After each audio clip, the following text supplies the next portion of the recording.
여러분 안녕. 갓선무기야. 자, 오늘은 18번째 강의죠. 별의 진화 문제풀이를 시작해 보도록 할게요. 자, 첫 번째 문제입니다. 그림은 질량이 서로 다른 세 별의 주기열 이전 진화 경로를 나타낸 것이다. 옳은 것만을 찾는 건데, 질량이 서로 다른 주기열 이전. 주기열 이전이면 원시별. 우리가 이건 이제 전 주기열성이라고도 얘기를 하는 건데, 보기에도 주기열에 왔을 때 여기 있는 거를 봐서 가가 질량이 제일 크고 질량이 제일 작고 이거 중간쯤 될 것이다. 질량이. 그럼 진화 속도도 훨씬 빠르고 훨씬 느리고. 가겠습니다. 기억에. 별의 질량은 가가 나보다 크다. 당연히 가가 제일 큰 별이고요. 전 주기열성의 에너지원, 즉 이 원시별 에너지원 중력 수축 아니에요. 중력 수축밖에 없어요. 점점 수축이 일어나면서 주기열성이 딱 됐을 때는 어떤 일이 벌어지냐. 사실은 이제 가운데 중앙에서 수소핵 융합 반응이 일어날 때를 우리가 이제 주기열성이 됐다라고 얘기를 하는 거죠. 그래서 원시별, 전주기열성 원시별인데 주기열이 되기 전의 별, 원시별, 전주기열성. 에너지는 중력 수축 에너지. 수소핵 융합 반응 아니고요. 수소핵 융합 반응이 일어났다. 주기열성입니다. 그건. 가와 나는 주기열성으로 지나면 절대 등급이 계속 감소한다. 절대 등급은요. 감소하면 밝아지는 거야. 근데 이거는 지금 점점 진화하면서 이게 크기가 줄어들어서 그렇거든요. 크기가 줄어들기 때문에 온도는 높아지지만 광도가 점점 작아져요. 절대 등급이 커지는 거죠. 어두움 등급 커지는 거. 그래서 디귿땡 기억만 맞는 얘기였고요. 그 다음 2번 문제. 그림간의 H활도상이 어떤 별의 진화 경로를 나는 진화 경로상에 있는 어떤 별의 내부 구조를 나타낸 것이다. 그랬습니다. 딱 보니까 표면 온도가 태양이 보통 한 6000K라고 우리가 생각하는데 이제 이 정도. H활동은 태양보다 약간 더 큰 별이지만 사실은 태양 정도 질량을 가진 별에 들어가는 거예요. 그래서 원시별에서 주기열성 됐다가 중력수축으로 적색거성이 되고 병광성이 됐다가 행성성은 만들어지면서 백색외성으로 끝. 그런 거죠. 근데 이 진화 경로상의 어떤 별의 내부 구조인데 이 진화 경로상에서 지금 헬륨이 수축하고 있어. 아, 수소가 중앙에서 수소가 헬륨으로 여기서는 지금 수소가 헬륨으로 다 바뀌어버렸네. 수소핵융합 반응 끝났습니다. 중앙에서는 가운데서는. 그리고 이 수축하면서 방출된 에너지 때문에 바깥쪽에 수소가 타기 시작해요. 이걸 우리가 뭐라고 부르냐면 수소각 연소라고도 불러요. 이게 타기 시작하면 핵융합 반응이 일어난다는 얘기죠. 엄청나게 팽창하면서 표면 온도는 낮아지고 적색거성으로 가고 있는 거죠. 이건 적색거성이 되는 겁니다. 지금. 그래서 이 진화 경로상이라는 게 지금 이 부분에서 일로 가고 있는 그걸 얘기하고 있는 거네. 생각할 수 있어야 돼요. 기억 보기 가는 태양 정도 질량을 가진 별의 진화는 경로이다. 딱 맞는 얘기고요. 니은 태양보다 질량이 너무 작으면 그냥 백색거성으로 가거나 너무 크면 적색거성이 아니고 이제 초거성으로 가야 되는 거죠. 이쪽에서 훅 가야 되는 건데. H층의 수소핵융합 반응을 별의 켜고 수소각 연소가 일어나면서 이제 이게 핵융합 반응이 많이 생기면 수소핵융합 반응 여기서 수소각 연소 반응에서 핵융합 반응 많이 생기면서 별이 굉장히 빨리 커지게 됩니다. 팽창한다. 별의 크기 커질 것이다. 그게 적색거성이 되는 거예요. 표면으로 낮아지면서. 디귿 다별의 진화 과정은 가의 주기열 단계는 이게 아니죠. 그냥 여기서 수소핵융합 반응이 일어나고 바깥쪽 아무 일 없어야 되는 거예요. 그래서 적색거성으로 간 단계다라고 생각했는데 주기열이 아닌 거고 답은 기억 니은이고. 그 다음 3번.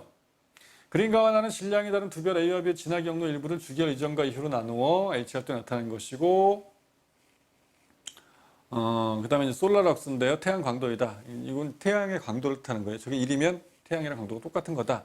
뭐 그런 건데 뜻은 뭐냐면 가는 이제 원시별에서 주기열성으로 가는 거. A가 큰 별인 거죠. 천천히 일어난다. 빨리빨리 일어난다. 큰 별일수록. 그 다음에 이제 나는 거기서 떠나서 이렇게 초고성 쪽으로 적색고성 쪽으로 그렇게 가는 겁니다. 역시 A가 큰 별이고 시간은 짧아요. B가 천천히 일어나는 거고 시간은 길게 일어나고 주기열에 머무는 기간은 B보다 A가 길다. 큰 별일수록 불꽃 같은 삶을 살고 간다. 그죠? A가 짧고 B가 긴 거예요. 니은 보기 가에서 A가 지나는 동안의 주요 에너지는 핵융합 반응이라고 좀 아까 풀어봤죠. 원시별이 되는 거기 때문에 원시별에서 주기열성으로 가는 거예요. 중력 수축 에너지. 원시별의 주기열성은 중력 수축 에너지. 주기열에서 이제 에너지는 수소핵융합 반응, 중력 수축 에너지가 평형을 이루는 거고 정력이 평형 상태니까. 니은은 땡. 디귿이 답이겠네. 나에서 B가 지나는 동안 중심부는 수축한다 그랬습니다. 요 B가 지나는 동안 중심부는 수축이 일어날 수밖에 없어요. 중심부의 수소가 다 융합 반응으로 바뀌어서 헬륨이 되고, 헬륨은 이제 수색 융합 반응이 안 일어나면 이제 다 끝났으니까 일단 수축하기 시작하죠. 바깥쪽에 수소가 타기 시작하고 별은 커지고, 이게 시간이 더 지나가서 질량이 좀 충분하면 헬륨액이 점점 줄어들어가고 내부 압력이 높아지면 뭘로 바뀌어요? 헬륨이 탄소로 바뀐 헬륨핵 융합 반응이 일어나요. 그럼 또 이건 이제 훅 커지고 맥동병화성 막 되고 그렇게 되는 거죠. 일단은 넘어갈 때는 헬륨액이 수축하기 시작한다. 그래서 중심부 수축한다가 맞는 얘기입니다. 요거는 조금 아까 봤던 이 문제의 요 그림이잖아요. 이거죠. 넘어가는 거. 주기율성을 벗어나서 헬륨액은 수축한다. 아마 여러분들 2번 풀었으면 3번 디귿도 이런 얘기구나 쉽게 풀 수가 있을 거예요. 4번, 그림은 별의 진화 과정을 나타낸 것이다. 원시별 탄생에서 주기활성 됐다가 초고성, 초신성, 블랙홀. 이게 제일 큰 별이야. 그거보다 조금 작은데, 뭐, 굳이 중간이라 하지만 이렇게 큰 별에 속하는 거고요. 이렇게 되는 것들은 이제 좀 작은 별, 태양 정도 질량의 별이 이렇게 되는 거구나. 알 수 있죠? 자, 기억 보기. 백석의 성의 중심부에 철이 생성된다. 말도 안 되는 소리. 다이아몬드 반짝반짝. 탄소액이 많이 만들어집니다. 땡이고요. 철은 요 초고성으로 가서 철까지 만들어지면 초신성 폭발 빵! 이렇게 되는 거잖아요. 그죠? 니은 보기 태양 정도 질량의 별 가과정을 따라 아니고 이렇게 적색거성되고 행성성 온도가 백석에 성된다 많이 봤어요. 디귿 별의 진화 과정 중 주기월 단계에 머무르는 시간은 적색거성 단계보다 훨씬 길다. 별은 자기 일상의 약 90%를 주기월 단계에 머무릅니다. 큰 별은 수명이 짧지만 그 짧은 수명에서 나름 90%.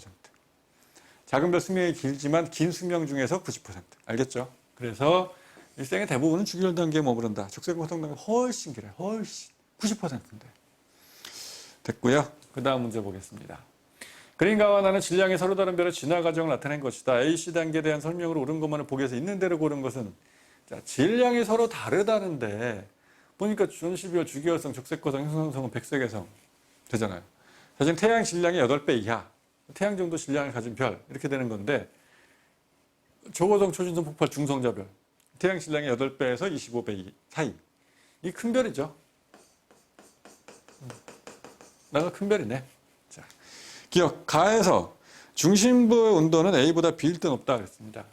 무슨 소리일까요 이게?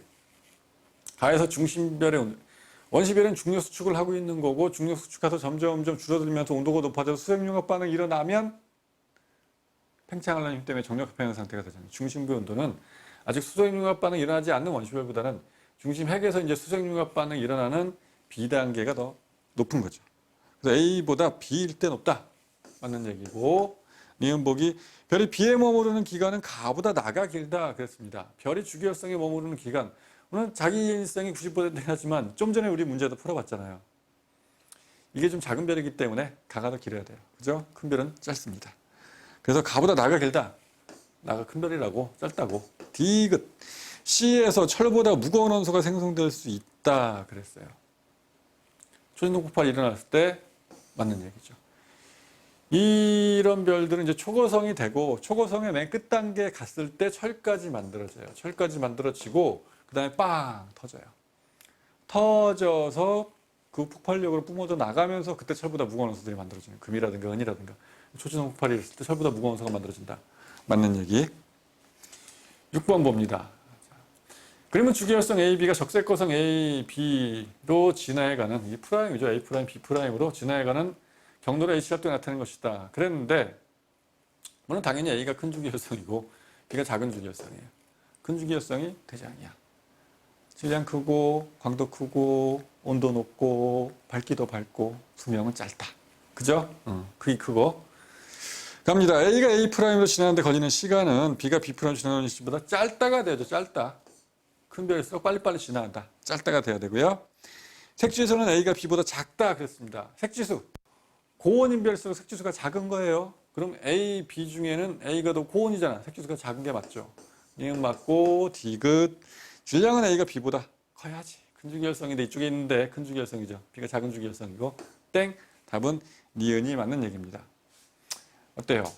별의 진화. HR도를 잘 이해하면 충분히 여러분들 풀만하죠. 그래요. 이번 강의 이것으로 마치도록 하고요. 다음 강의 열심히 봐주시기 바라요. 다음에 만날 때까지 안녕.